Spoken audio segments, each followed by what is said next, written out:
سامعین محترم، سورت کی آخری آیات ہیں، اور یہاں سے جو آج ہم نے سبق شروع کیا ہے، اس میں پہلی آیت میں اللہ مشرکین مکہ کے رویے پر شکوہ فرما رہے ہیں کہ جب ان کے پاس کوئی نشانی نہیں آتی نا، کوئی آیت نہیں آتی، وہی آتے آتے درمیان میں رک گئی، ایک دو دن گزرے، آیات نہیں آئی، تو کہتے ہیں اپنی طرف سے لے آ۔ کیا کہتے ہیں؟ آپ ہی بنا لیا۔ یہ کیا ہے؟ ایک قسم کی طنز ہے کہ پہلے بھی تو نعوذ باللہ اپنی طرف سے ہی بنا کے لا رہا ہے۔ قرآن کو کیا کہتے ہیں؟ یہ اللہ کا کلام نہیں ہے، یہ فلاں ترکھان سے، فلاں لوہار سے سیکھ کر آتا ہے اور پیش کر دیتا ہے۔ تو اللہ رب العزت نے کئی مقامات پر اس کو بطور چیلنج ذکر کیا ہے کہ اگر جس طرح تم کہتے ہو کہ یہ میرے پیغمبر نے خود لایا ہے، تو میرا پیغمبر تو کیا ہے؟ امی ہے۔ کیا ہے؟ امی ہے، ماں والا ہے، ماں کے پیٹ سے جس طرح آیا ہے اسی حالت میں ہے، اس نے کہیں سے پڑھنا لکھنا نہیں سیکھا، اور تم سب کیا ہو؟ پڑھے لکھے ہو، شعراء ہو، فصحاء ہو، بلغاء ہو، بڑے بڑے ادیب ہو، مفکر، فاتو بسورۃ من مثلہ، اس جیسی کوئی ایک صورت لاؤ۔ مختلف چیلنج کیے ہیں۔ فاتو بکتاب، اس جیسی کوئی کتاب لے آؤ۔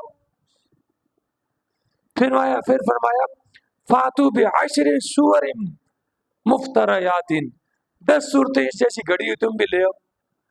تم کہتے ہو کہ یہ گھڑا ہوا قرآن ہے، خود نبی اکرم صلی اللہ علیہ وسلم بناتے ہیں، تو تم بھی اس جیسا بنا کے لے آؤ۔ تم بھی عربی ہو، میرا پیغمبر بھی کیا ہے؟ عربی ہے، تو تم بھی لے آؤ۔ پھر فرمایا فاتو بسورۃ من مثلہ، اس جیسی ایک صورت لا کے دکھا دو، ایک صورت، بسورۃ، چھوٹی سی صورت، کوئی بھی صورت۔ پھر فرمایا فاتو بحدیث مثلہ، کوئی اس جیسی ایک بات لا کر دکھا دو، قرآن جیسی کوئی ایک بات ایسی لا کر دکھا دو جس طرح قرآن کے بیان میں صداقت ہے،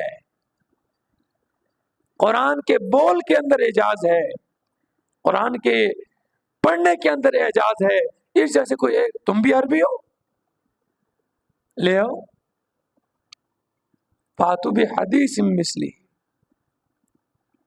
یہاں یہی اسی بات پر اللہ شکوہ فرماتے ہیں، وَإِذَا لَمْ تَأْتِهِمْ بِآیَةٍ، اور میرے پیغمبر جب تو ان کے پاس کوئی آیت نہیں لاتا نا، تو کیا کہتے ہیں؟ قالو، تو کہتے ہیں لَوْ لَجْتَبَيْتَهَا، اپنی طرف سے کیوں نہیں بنا لی؟ کوئی آپ ہی چون کے لایا؟ قل، آپ فرما دیجئے انما اتبع ما یوحى الی، بے شک میں تو پیروی کرتا ہوں اسی کی، ما یوحى، جو وحی کی جاتی ہے، الیہ، میری طرف، من ربی، کس کی طرف سے؟ میرے رب کی طرف سے۔ پیغمبر علیہ السلام کی ذمہ داری یہ ہے کہ پیروی کرنی ہے تو اس بات کی اور اس حکم کی جو ان کے رب کی طرف سے ان کی طرف اتاری گئی ہے۔ جب پیغمبر کی ذمہ داری یہ ہے تو امت کی ذمہ داری بھی کیا ہے؟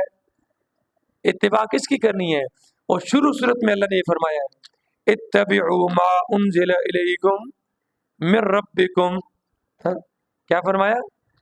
پیروی کرو اس کی، اتبعوا، تیسری آیت ہے اتبعوا ما انزل الیکم من ربکم، تم سب اس کی پیروی کرو، ما انزل، جو اتارا گیا ہے، الیکم، تمہاری طرف، من ربکم، تمہارے رب کی طرف سے، ولا تتبعوا من دونہ اولیاء، اور اس کے سوا کسی اور ولی کی، کسی اور کارساز کو اپنا بنا، کسی اور کو کارساز بنا کر اس کی پیروی نہیں کرنی۔ ہاں قلیلا ما تذکرون، لیکن بہت تھوڑے ہیں تم میں سے جو نصیحت حاصل کرتے ہیں۔ اللہ نصیحت فرما رہے ہیں کہ پیروی کس کی کرنی ہے؟ ما انزل الیکم من ربکم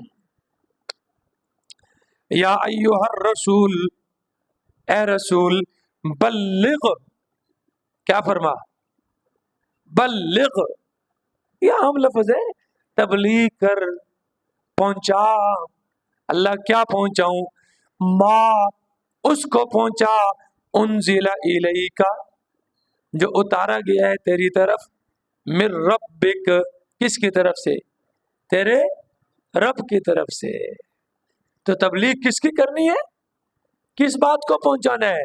کس پیغام کو لوگوں تک پہنچانا ہے؟ میری بات، میرے باپ کی، استاد کی، بزرگ کی نہیں، میری بات، میرے استاد کی، میرے پیر کی، میرے مرشد کی بات اگر قرآن کے مطابق ہوگی تو اس کی تبلیغ ہے۔ اگر کوئی بھی بات قرآن اور سنت سے ہٹ کے ہوگی تو وہ دیوار سے باہر ہے، اس کی پیروی نہیں کرنی۔ پیروی کس کی کرنی ہے؟ ما انزل الیک من ربک، سمجھ آ رہی ہے؟ بلغ ما انزل الیک من ربک، اے رسول تبلیغ کر، پہنچا اس بات کو جو تیری طرف اتارا گیا ہے، من ربک، تیرے رب کی طرف سے۔ اور آگے کیا فرمایا؟ وَإِن لَّمْ تَفْعَلْ، اور اگر تو نے ایسا نہ کیا نا، فَمَا بَلَّغْتَ رِسَالَتَهُ، ہاں صفدر صاحب کیا فرمایا؟ وَإِن لَّمْ تَفْعَلْ، اور اگر تو نے ایسا کام نہ کیا، رب کا پیغام لوگوں تک نہ پہنچایا نا، تو نے اپنی رسالت کا، اپنی پیغمبری کا، اپنے رسول ہونے کا حق بھی نہیں ادا کیا۔ ہاں؟ زندگی گزر گئی ہے لوگوں کو سناتے سناتے سناتے سناتے، لیکن نہیں سنایا تو کیا نہیں سنایا؟ رب کا قرآن نہیں سنایا۔ اگر سنایا ہوتا اور لوگوں کو جھنجھوڑ کر سنایا ہوتا، پکڑ پکڑ کر سنایا ہوتا، تو آج ہی ہماری حالت ہوتی۔ ہاں؟ سناتے ہیں گھروں میں بھی قرآن لے جا کر سناتے ہیں، ساری ساری رات بھی سناتے ہیں، شبینوں کے اندر سناتے ہیں، لیکن کیا سناتے ہیں؟ عربی سناتے ہیں، عربی سناتے ہیں انہیں قرآن۔ میں کیا جانوں عربی میں اللہ کیا کہہ رہے ہیں، کیونکہ عربی میری زبان ہے۔ ہاں ثواب ملے گا، اس میں کوئی شک نہیں ہے۔ ایک حرف پر کتنا ثواب ہے؟ 10 نیکیوں کا ثواب ہے، لیکن ہم سب ثواب کے ہی بس پیچھے لگے ہوئے ہیں۔ ہدایت، ثواب بھی تب ملے گا، یاد رکھو، قرآن کے مطابق ایمان ہوگا تو، قرآن کے مطابق جس طرح اللہ فرما رہے ہیں اس کے مطابق انسان کا ایمان ہوگا، موحد ہوگا، اللہ کی ذات، صفات اور صفات کے تقاضا میں مخلوق میں سے کسی کو بھی شریک نہیں کرتا ہوگا، تب اس پر ثواب ملے گا۔ یاد رکھو، کیونکہ ایمان ضروری ہے نا۔ ان الذین آمنوا وعملوا الصالحات، ایمان پہلے ہے اور اعمال صالحہ بعد میں ہے۔ ایمان نہیں ہے، ابو جہل نے کتنی حجیں کی تھی؟ کی کہ نہیں کی؟ حاجیوں کو ستو گھول کر پلاتا تھا، بیت اللہ کی اپنی داڑھی کے ساتھ صفائی کرتا تھا، لیکن قرآن پر ایمان نہیں لایا، محمد الرسول اللہ صلی اللہ علیہ وسلم پر ایمان نہیں لایا، تو وہ حجیں، وہ زکاتیں، وہ اچھا بیت اللہ جب تعمیر کیا تھا تو کیا اعلان کیا تھا؟ کیا اعلان کیا تھا؟ وہ بولتے کیوں نہیں؟ حلال مال اکٹھا کرنا ہے، حلال مال، حرام کا نہیں۔ اور یہ جو حتیم بچا ہوا ہے نا، یہ بیت اللہ کا حصہ ہے، اصل بیت اللہ یہ پورا ہے۔ وہ جو بیت اللہ جو تعمیر شدہ ہے اس سے جو باہر کا حصہ ہے، حتیم جو چھوٹی سی دیوار ہے، وہ حتیم بھی کیا ہے؟ وہاں اگر کسی کو نماز پڑھنے کا موقع مل گیا، وہ اسی طرح جس طرح کہ بیت اللہ کے اندر نماز پڑھے، بالکل کنفرم بات ہے۔ لیکن حلال مال کم پڑ گیا، جس کی وجہ سے وہ انہوں نے کیا کر دیا؟ چھوڑ دیا۔ سمجھ آ رہی ہے؟ تو حلال مال پر خرچ کر رہے ہیں، حرام نہیں خرچ کر رہے۔ کس لیے حلال خرچ کر رہے ہیں؟ ثواب کے لیے کر رہے ہیں نا۔ ہاں بھائی میاں صاحب، ثواب واسطے ہی خرچ کرتے ہیں نا، ورنہ حرام تو چوکھا سی ان کو۔ ہاں ہاں، اور لقمہ جتنا حلال کا ہوگا نا، اللہ کے نبی نے حضرت سعد رضی اللہ تعالیٰ عنہ نے اللہ کے نبی سے درخواست کی، یا رسول اللہ میرے لیے دعا کیجیے کہ اللہ مجھے مستجاب الدعوات بنا دے۔ کیا بنا دے جی ظفر بھائی؟ مستجاب الدعوات کون ہوتا ہے؟ جس کی ہر دعا کیا ہو جائے؟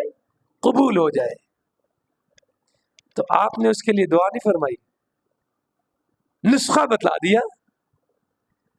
مدبر اور حکیم استاد ہونا وہ یوں کرتا ہے، ہمیں یاری ہے دعا کرتے تو دعا قبول ہو جاتی، چل بھی کم بڑھ جاتا، نہیں، نسخہ ایسا بتلایا جو قیامت تک آنے والی ساری انسانیت کے لیے نسخہ کیمیا بن گیا۔ فرمایا طب طعمک، اپنا لقمہ پاک کر لے، لقمہ کیا کر لے؟ پاک کر لے، تستجب دعوتک، تیری ساری دعائیں کیا کر لی جائے گی؟ قبول کی